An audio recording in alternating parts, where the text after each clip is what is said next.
Welcome back. Here's where you left off.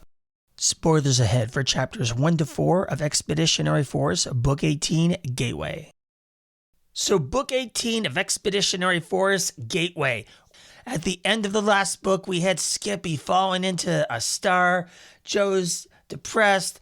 The guys on the ground had to suffer a nuke strike. Everybody, we lost Nagatha, Leonard. We lost Nagatha.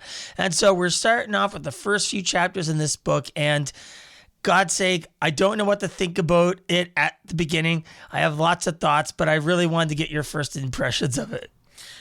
Okay, are you ready? Are you ready for this? I'm ready. Are you ready? Okay, all right. Let me clear my throat there. I really like how it started. It's chaos. It's one of those things that it's so chaotic that a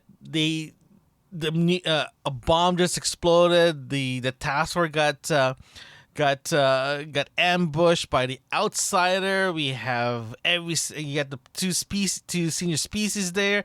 It was just chaotic. This is the first time that humans showed up in a party that didn't bring the dip, and everyone else did. And next thing you know, they're getting destroyed. They're getting their ass kicked in this one. This is what I was expecting. This is what I wanted. This is what I want to see, because it tells the reader, tells the human that we are not on top of the food chain, right?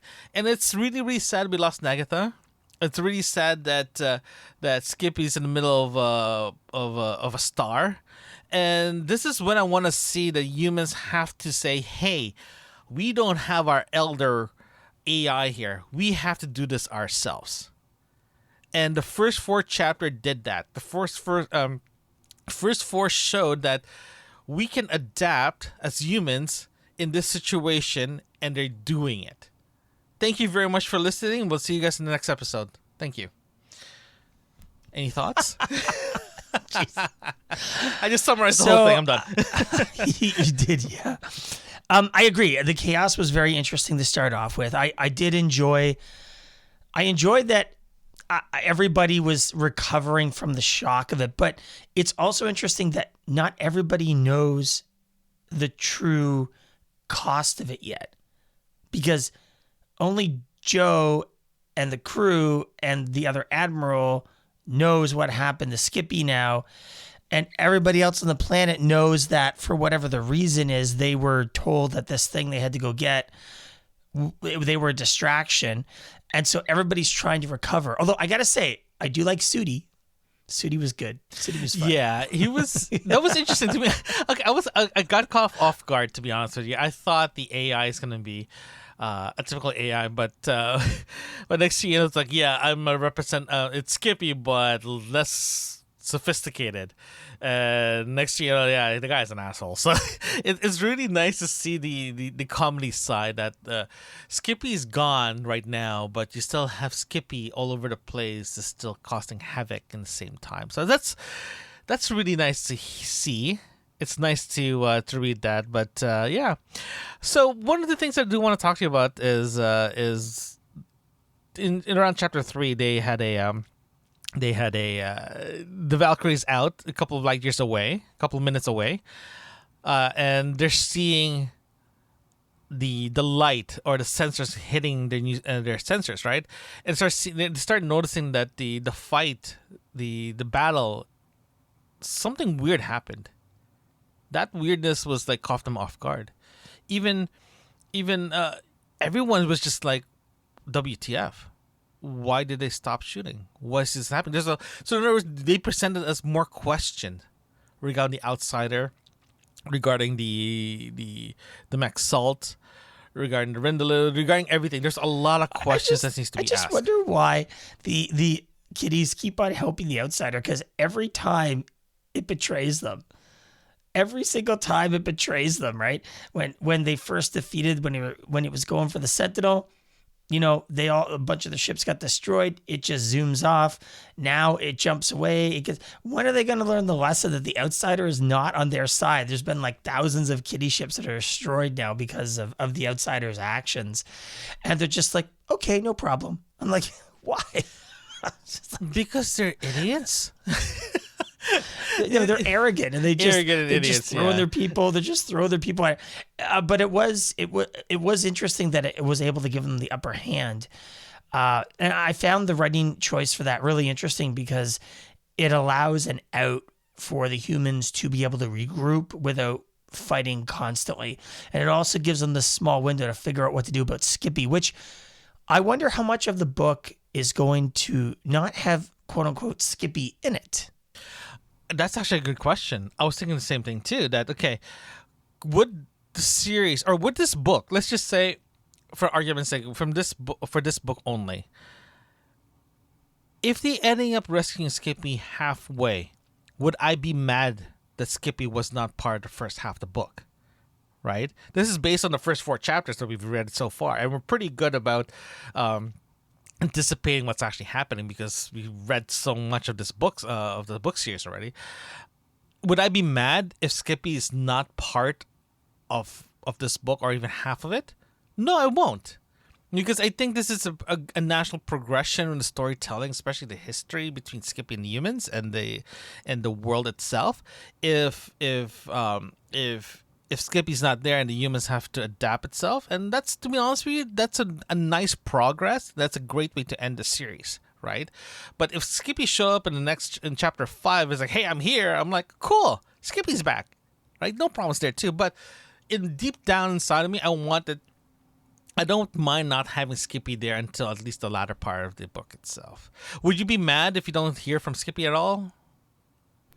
I think for the entire book, yes. For a part of the book, no. I would not be mad. I mean, with Craig's writing, you wonder because he really draws things out. And so I have this idea that he may not. It might be part of his process to end the series, my theory is to allow the humans to grow without Skippy, to become what they need to be without him. And maybe that's part of his writing style for this book. What do you think about that theory? It's a good theory. I think we both said the same thing, by the way. Okay, so with that said, what do you think about about the characters' reaction within the plan and saying that, oh my God, this is not we got bamboozled here. This is not the original plan. What do you think about all that? Because there was a lot of moving parts, especially going from the last book going into this book. There was a lot of moving parts. I don't really think we've had the chance yet to see all the impact of it. Because basically the head admiral is going to try to pull them off the planet as quickly as possible.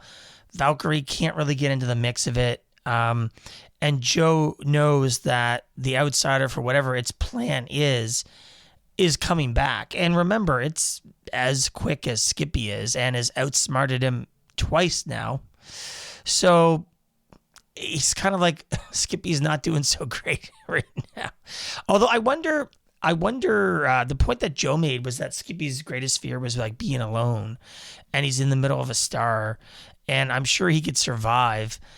But what is Skippy doing? Like, I tend to think that if Skippy could survive the crushing depths of a star, then why wouldn't he be able to manipulate the star to do a solar flare to shoot him out? You know? That's actually a good question, because that part of when Joe says that the biggest fear that Skippy has is to be dropped in the middle of a star and being alone. Remember, they said in the last book that Skippy adapted himself in the situation that he is in. He rebuilt his matrix. He did all this just to survive. And remember, if we look at this in this perspective, that even before the war itself, before the AI wars, the Skippy was an AI, drew a conscience. Then we just found out he could be the leader of that rebellion, right? And by the time that Joe met with Skippy while he was a prisoner, and Skippy was in the shelf. That's when he started evolving, right? So at this part of the book now, in this series, he evolved in a way that he has the personality of a person, quote unquote, a person. He's self-conscious. He's very self-aware. He has been interacting with species out there. Doesn't matter if it's human or hamsters or whoever. I don't care. But he's been talking to them and having a conversation with them. And the biggest fear he has, in my opinion, he said it, that being dropped in the middle of a star that he can't get away of, and he's by himself. The fear is about him being alone, not being dropped in the middle of a star here. And for you to say that, why not just manipulate the star to push him out? I did thought about that too. But there's always things there's always stopping him doing things like that, because one, he's damaged from the virus. That's one. He has limitation because of his programming. So it's sort of like evolved from the day that first time we met Skippy and the Skippy now before from the last book before he fell on the star. He changed so much that he lost his awesomeness throughout the whole series. Right, I think that's why he said that the biggest fear he has is being dropped in the middle of the star, and that's, in my opinion, that's a I don't want to say flaw, but that is his Achilles heel. You know what I mean? So I think that's why he's afraid of. Also, we haven't taught. Well, I agree, and it is his Achilles heel. He's gotten used to having Joe and other people around, as much as he uses his arrogance as a defense mechanism. He has friends. He wants to be around them. He might say he doesn't. He might says that, whatever. But the reality is, we all know that he wants those people in his life and around. And even though, Joe will be gone in 50 years or whatever, that doesn't matter to Skippy in that moment, right? The other thing I wanted to mention before I forget is Scrandum. Yes, that was my next thing in my notes here. I was saving for him for last, right?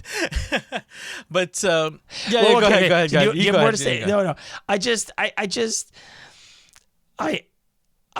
always feel for kids. He's always like, I don't know if I think, like, should he have learned by now? It's been years now. Should he have just grown up and learned now what Scrandum's like, or is it just the relationship between the two that's so funny and so interesting, and how because Kinston probably won't be in the prequel book, right? Because he's not around. He may be. I mean, I hope he is. It'd be kind of funny if he is. I would like him to be, but I don't know if he's even going to do the prequel book anymore. We haven't heard yet, right? At least I haven't heard. Have you heard? No, I haven't heard anything yet, but Kinsta is one of those. Okay, so Random and Kinsta is one of those characters that it was. It's one of those two characters that's just in my opinion, has always been a filler, but this filler became so in my opinion, it's very, very popular because Scarandum is one of those guys or one of those characters that if you put him in they used him. Hold on, let me try to rephrase this answer.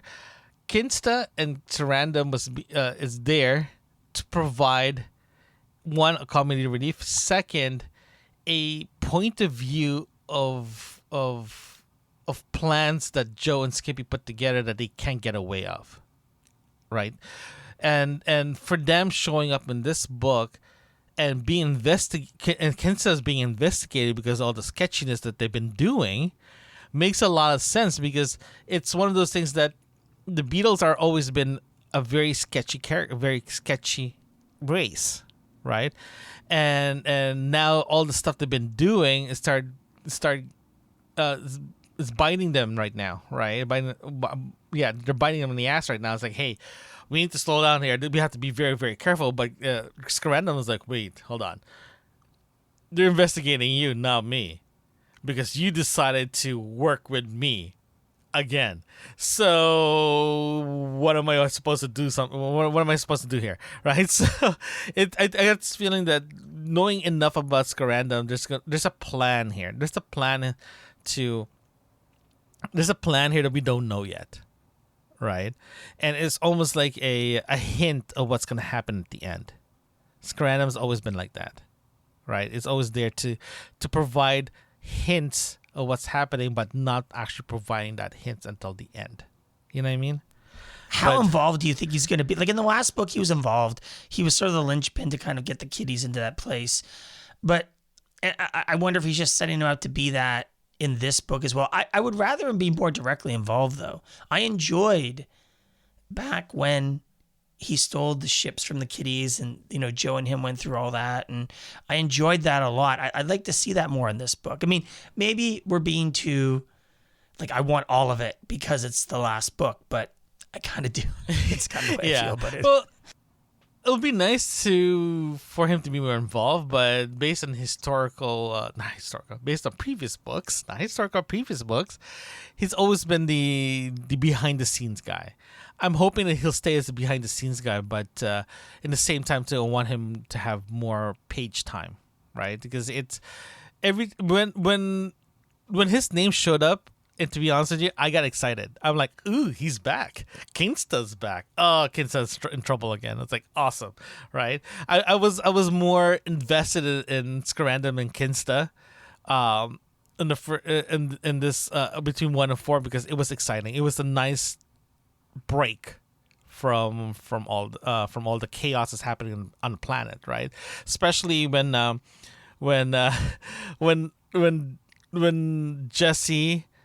Dave, Shauna got and what's his name? The bird Chris.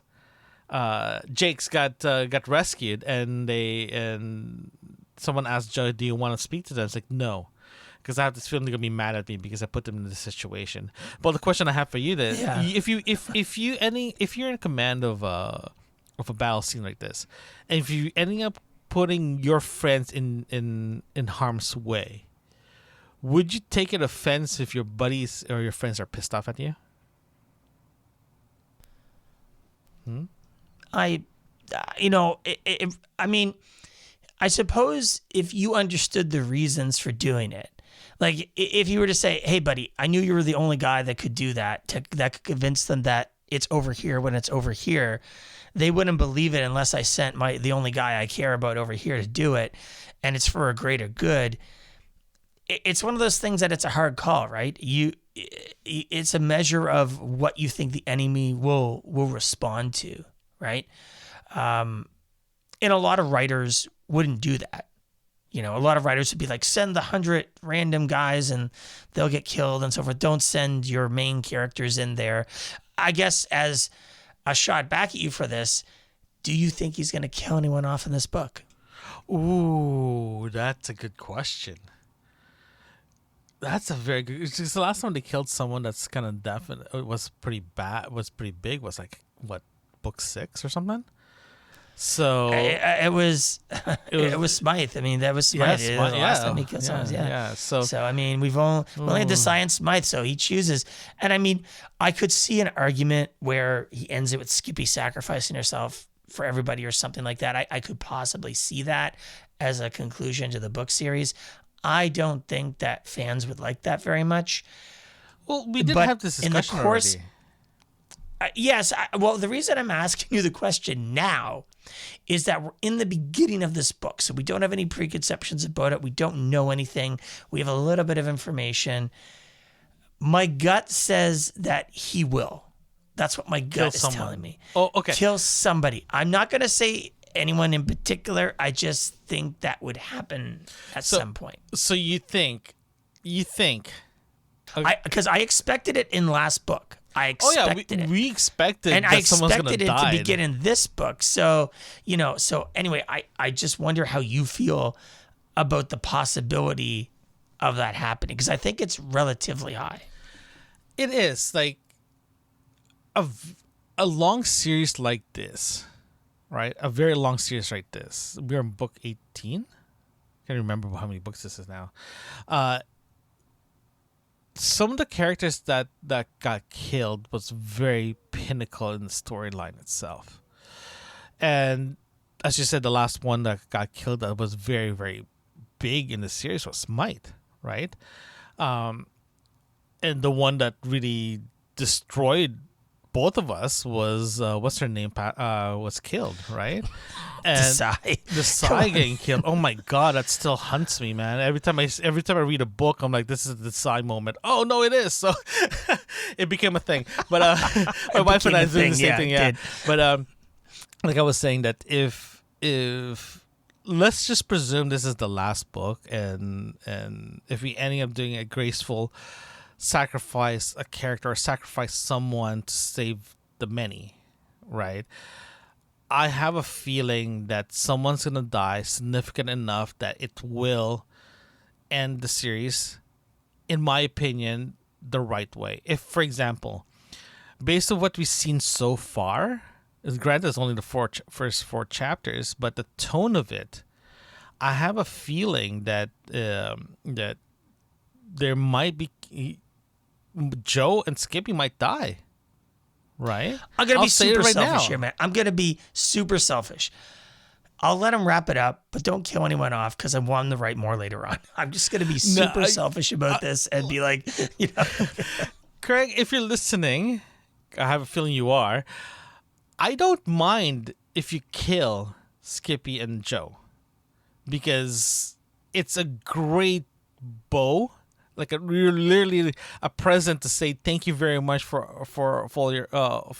writing this series, and I don't mind it, because if he does kill those two main characters, it will wrap up the story properly, and that's my opinion. But that's based on speculating for the past two books and based on the first four chapters of this book. I'm not being selfish. I'm being realistic. I think that's the best way to describe how I feel about this. Join us next time as we review chapters 5 through 8 of Expeditionary Force Book 18 Gateway. Thank you for joining us today. Don't forget to hit that subscribe button and share a review. We'd love to hear from you. Send us an email at yourbookmarksinfo@gmail.com. Join us again right here where you left off.